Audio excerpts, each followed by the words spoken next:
દાદાએ કહ્યું, ભગવાન, આ સંસારમાં કોણ એવી સ્ત્રી હશે જે તમને પતિ તરીકે ન સ્વીકારી શકે? ત્રિભુવન કમનમ તમાલ વર્ણમ રવિકર ગૌરવરાંબરમ દધાને. આ સંસારમાં તમારાથી સુંદર છે કોણ? ત્રણેય ભુવનમાં તમે સુંદર દેખાવ છો. માટે મારી મતિરૂપી કન્યાનો હાથ તમે ઝાલો. તમારી પાસે ધન એટલું છે, તમારી પાસે ઐશ્વર્ય એટલું છે, તમારી પાસે બળ એટલું છે, અને તમારી પાસે દયા ભાવ અને પ્રેમ પણ એટલો છે. માટે હે ઠાકોરજી, તમે મારી બુદ્ધિરૂપી કન્યાનો હાથ સ્વીકારો. દાદાએ આવા શ્લોકોથી સ્તુતિ કરી અને અંતે પરમાત્માએ દાદા ભીષ્મને અંતિમ સમયે દર્શન આપ્યા. દાદા ભીષ્મને ભગવાનનું ધામ આપ્યું. એની કથા સુત નામના મહાપુરાણીએ 88,000 શૌનકાદિક ઋષિમુનિઓને બતાવી.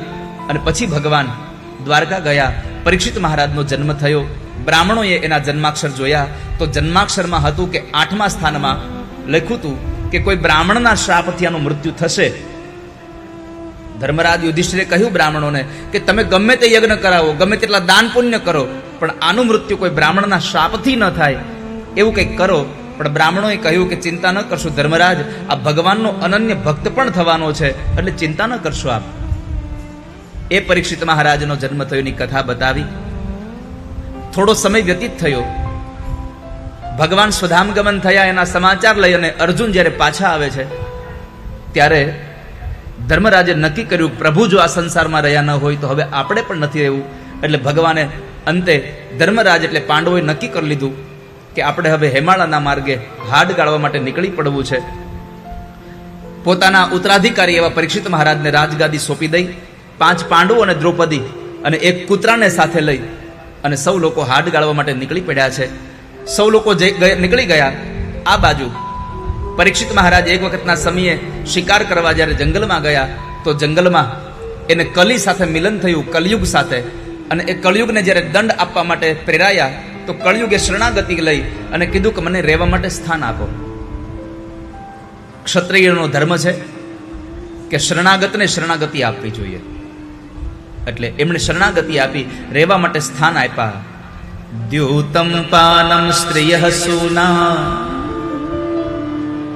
આ સંસારમાં જે જગ્યાએ જુગાર રમાતો હશે એવી જગ્યાએ તમારો વાસ થશે.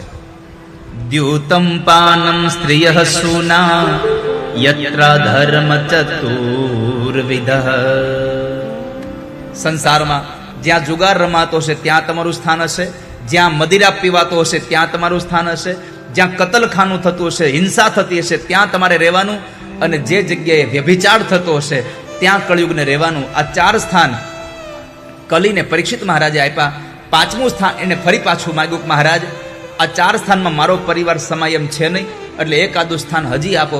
અને છેલ્લું 5મું સ્થાન આપ્યું. પુનશ્ચ યાચમાનાય, ફરી વાર યાચના કરી એટલે સ્થાન આપ્યું કે જ્યાં અનિતિનું સોનું છે એમાં તારો વાસ થાય.